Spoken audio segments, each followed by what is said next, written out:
Today we've got some photo editing tips for you. We're going to talk a little bit about our photo editing workflow, and we're going to teach you how you can edit your photos faster. Specifically, we will be talking about the photo culling workflow and how to cull photos more quickly. Hey guys, we are JD and Kyle. We are full-time photographers and we make content about how to make money with your camera. If you like that content, please hit that subscribe button and hit the bell notification button if you'd like to be notified of when we release these videos.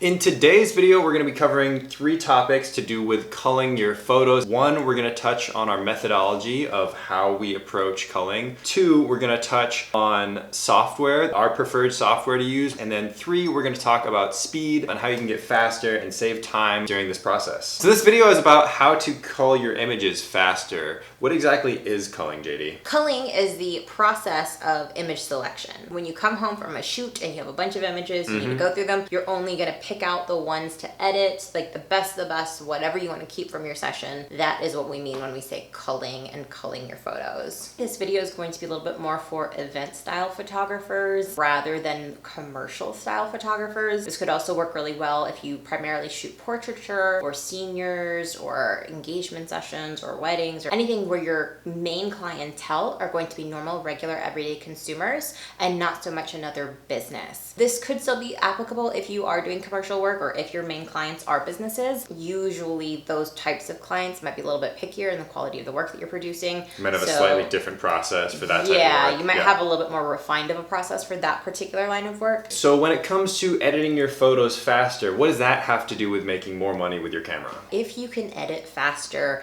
chances are you are decreasing the amount of time that you are performing work for a specific job. With the less time that you spend working, your dollars per hour that you're making on average should be going up. The faster and more efficient that you can be with all the different aspects of your photography or videography business, you're going to be more profitable overall. So when it comes to methodology for culling your photos, what images are you keeping? What images are you getting rid of? How do you start this process? The one fundamental switch that you can make to edit your photos faster, instead of focusing on the images to take away from your selection, focus on images that you want to keep in your selection. If you are regularly culling your images right now, and let's say you keep less than 50% of your images overall, it is going to be faster for you to only select less than 50% of your images for images to keep. If I was doing the opposite, and if instead I was doing what I was doing before, that took more time, was I was actually going through and I was marking all the images that I was going to take away. That one fundamental switch just means that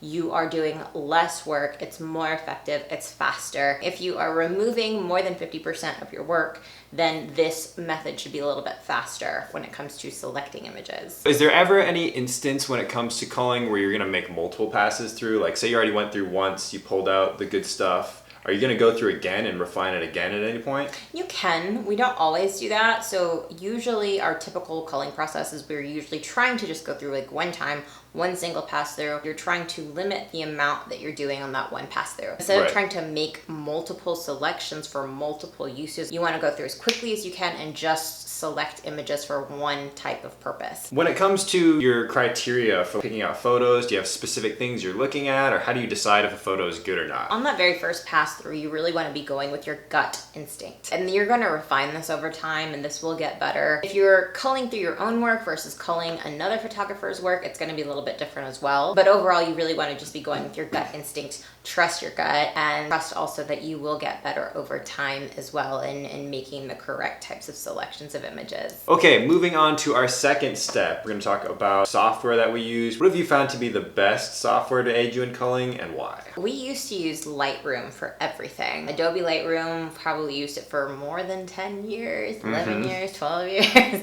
We used to use that primarily for all aspects of our editing process. So we were doing our culling in that, we were doing our color correction, exposure correction, like all that good stuff, as well as fine tuning and exporting JPEGs out of that software. However, it came to our attention a while ago that there are faster pieces of software out there when it comes to different aspects of the process. When it comes to culling specifically, we recommend Photo Mechanic. like 99.9% of the time. Why is Photo Mechanic so much faster than Lightroom when it comes to culling? So when you are using Lightroom, there's a lot of things that have to happen before you can actually edit or work on an image or mark them or select them. When we come back home from a wedding, for example, and we have 5,000 images that we are trying to stick on the hard drive, we need to be able to copy all of the image onto the hard drive. But even after that, we also have to import those into Lightroom. And then once you import those into Lightroom, you also have to build previews for you to actually be able to view those images before you can actually make those selections. That's a very long and lengthy process. And back in the day, I used to run that process overnight actually. Right. So a lot of times I was building full-size previews, or nowadays you'd probably be doing smart previews. You would just let that run for a while. And it depends how fast your computer is, like how quick your processing powers are. Typically we would run that process overnight or go do something else while it was running Make in a the background. sandwich, take a shower. And then after all that has happened, after it's been loaded on the computer, after you've imported everything to Lightroom, after you've built all the previews, then you can get around to actually culling. And even then, it's still sometimes it was a little bit clunky. It didn't run as smoothly and quickly from image to image as it does with Photo Mechanic. How is Photo Mechanic better? Photo Mechanic lets you start working on your images like right away. You basically stick your card in the computer, and before you even actually move them, if you wanted to, you can actually get to culling immediately. No, that's so cool. Instantaneously, you don't have to wait for things to render, or you don't have to wait for anything really. It's just so super fast. For our own workflow, we usually will copy them over to the computer first and then we'll start culling, but you don't even have to do that with Photo Mechanic. You really could just be culling directly on the card and then maybe just choose those images to come over onto your computer. Photo Mechanic is also lightning fast when it comes to the actual culling process. Lightroom is a little bit clunkier and it tends to not move as quickly just from image to image to image. With Photo Mechanic, you're going to be able to jump from photo to photo a lot faster, and that process is just very smooth. It's very seamless. It's not as clunky as Lightroom might be. That saves you a lot of time. You're talking a fraction of a second per photo. That doesn't sound like a lot, but when you start, multiplying it times thousands of photos, times multiple times per year, it saves you hours. So let's talk a little bit more about the selection process. As far as you flying through these, are you using stars to mark them, flags to mark them, colors? How do you do this? With Photo Mechanic, we specifically made the decision to stick with primarily just using the star rating system, 1 through 5. The primary reason for this is because stars will actually carry over through most different softwares that you might run your photos through. If you're going to cull your photos within Photo Mechanic and then bring them over to Lightroom after for editing or any other editing software, the star rating will actually carry over. Versus, I think in Lightroom, they have flags and you can flag images. And that was actually how I was culling for the longest time, like years ago. I realized, I guess, that those flags didn't really carry over out of Lightroom into Photo Mechanic or other softwares I might have looked at them for. And I think I've realized recently colors might actually go back and forth between Lightroom. But that's newer though, isn't it? Because they didn't always do that. Yeah, I think when I first started using the software, I don't think the colors actually carried through from Photo Mechanic to Lightroom, but I think I just did it recently, and I think we have like the newest version of the software. And now it can do that. Yeah, so again, I don't know if I just switched my settings around or if it's a new feature that's available now. Typically, as a quick rule of thumb, we usually just stick to the star rating system because it's simple, it works. Do you have any particular system to assigning these stars? Does just any star mean anything, or how does that work? It really depends, I guess, on your own studio and how you guys like to organize things. The very first pass through that I will make, I will usually mark everything that we want to keep as a 1-star rating.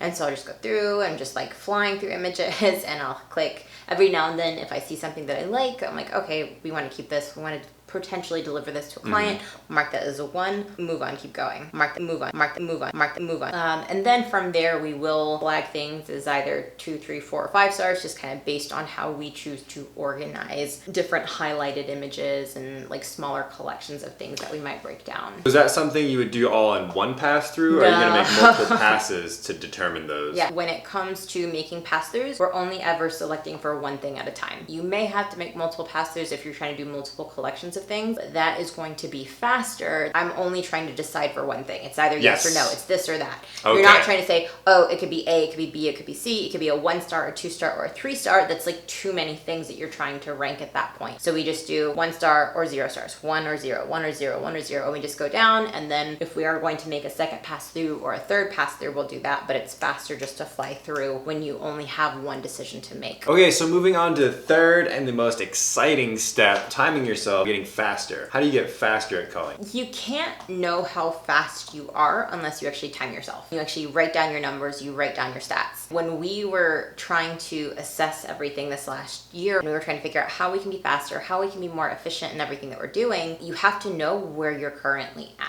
So I would time myself in usually like a 20-minute increment or a 20-minute block. I would start the culling process, and I would usually set, like I have this little Pomodoro timer that I would set and set it to 20 minutes, and I would just go. I'd go to town, I'd cull as fast as I could. Initially, my speed or my time over the course of like a 20-minute segment, I was probably going through maybe 500 photos around that time frame. Math-wise, I think the average is out to about 25 images a minute approximately. I started doing it over and over and over again. I kept testing myself. I kept trying to cull faster. I tried culling at different times of day. I tried culling immediately after a session. I tried culling a month after the session to see if that made any kind of a difference. And through all of that, we learned to improve your overall speed and how to get faster. Nowadays, my fastest time or my fastest speed in a 20-minute segment of time, I'm probably getting through about 900 to 950. 1,000, right? Yeah, I don't think I've hit 1,000 yet. Close. Maybe like once. Maybe once I've hit 1,000. But that's about double where you were when you first started timing yourself. Yeah, so yeah. instead of, what was it, like 25 images per minute, now you're up to It was about... closer to 50. Now it's closer to 50 Yeah. images per minute. So that's pretty cool. So the next thing we're going to talk about as far as improving your time for culling is where and when to cull. Our first tip is just to eliminate all your distractions and really kind of put yourself in a quiet space. If you want to have some music going, you can do that. But anything that can really help you just hone in on what you're doing and focus specifically on that. It sounds really easy and like simple, stupid, but just removing as many distractions as you can when you are doing the culling process or the image selections. So I shouldn't be watching Netflix while I'm culling. No, it's definitely going to slow you down. You're not going to be able to operate as quickly as you would be as if you were completely just focusing on this one task. So distractions are going to mean silencing your cell phone, not accepting phone calls, not checking text messages, not looking at notifications on all the different social media apps we're on these days, not looking at emails, because all of those distractions are just going to slow you down. You're not going to be able to perform as quickly or as fast as if you would if you were focusing solely on the task at hand. I realized for me, I cull at different speeds at different times of day. Right. I've noticed that I tend to be more of like an evening person than a morning person, and I've kind of always known this about myself. And I tried actually timing myself culling in the morning versus culling afternoon or in the evening, and I always found out that in the morning I'm like brain dead. Like my brain just doesn't work properly in the morning.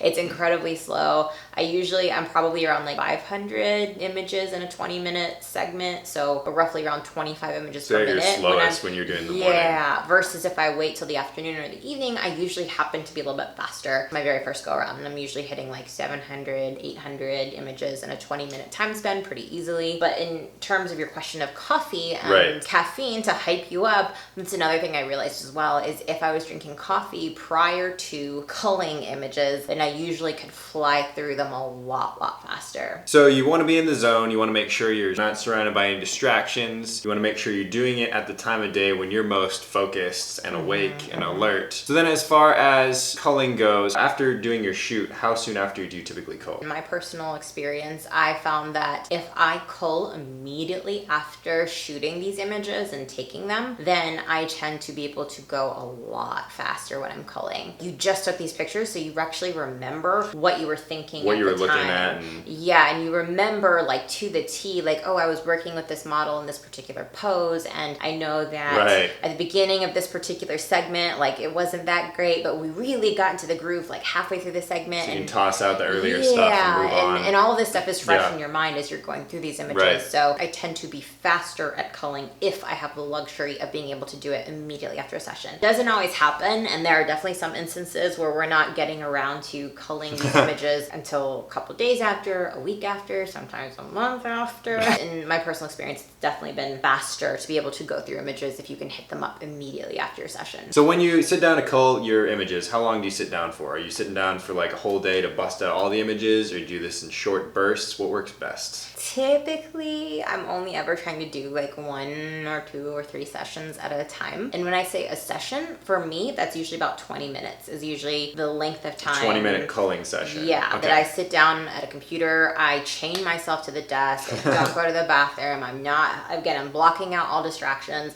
and for 20 minutes straight, I am focusing solely on culling. And that's what I call like a session. I may do a couple of sessions back to back, like maybe like 1, 2, 3, however many, but I usually always want to take breaks in between. When it comes to sitting down and culling, the reason that we're only sitting down in 20-minute increments of time is because our brains tend to work better in short bursts rather than long marathons. So if you were to chain yourself to a desk and force yourself to edit all 5,000 photos at one time from a wedding, chances are at the beginning you'll probably be really motivated and you'll be like on your coffee, you'll be hyped up and you'll be going through them really quickly. This was like me when I first started. It's just like, I'm gonna bust them all out. Yeah, but then there's gonna come a point where you get tired and you get exhausted and you keep forcing yourself to sit there and to go on and on and on, and there's gonna come a point where you're not gonna be as efficient or as quick as you were when you first started. Yeah. So the idea behind the Pomodoro technique that we like to employ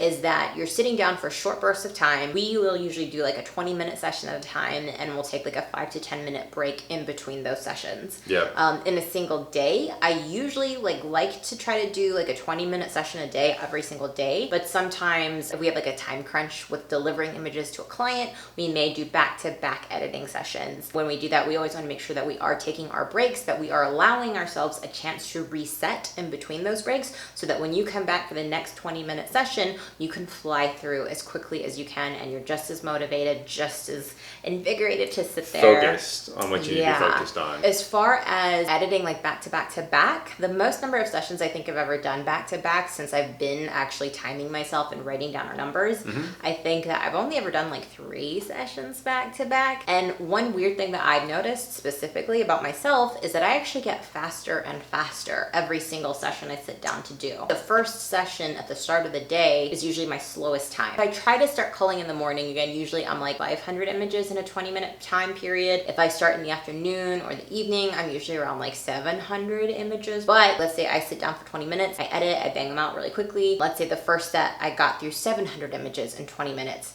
The second set that I might go through, I'm usually going through 800 or 900, and I usually tend to be faster and faster the more times I sit there. There is probably going to be a point of diminishing returns where you can only do so many sessions back to back to back before you realize that your performance starts to decline at that point. Right. And I think that as long as you're writing your numbers down and you're kind of keeping track of that, you should kind of start to know how many back-to-back sessions you could do. Another thing to consider as well is how long should your sessions be? We settled on 20 minutes just because to me that's a decent amount of time that I can actually sit glued to a computer without getting antsy and wanting to run away. But you could just as easily say 15 minutes or 25 minutes. Whatever that time span is that you can sit down and just focus solely on without having to take a break. Yeah. So, and this is helpful because if you can get through these faster, say it took you 3 times, 4 times as long to do that, to get through those images, that's more time taking away from other ways you can be making money with your camera, other things you can be doing to earn you money. So if you can get faster at this, it can actually help you save time, save money on a job. Because each time you're going out and you're shooting photos, you're gonna come back home and you're gonna have to cull and edit and do all this. If you can get quicker, it's gonna end up saving you money in the long run. If you guys have any additional tips or tricks for how to cull your images faster, please leave those in the comments below. We would so love to hear them. If you found this content helpful, please give it a thumbs up. If you want to learn more about how to make money with your camera, hit that subscribe button, hit the bell icon if you want to be notified of when we release these videos every week. Bye.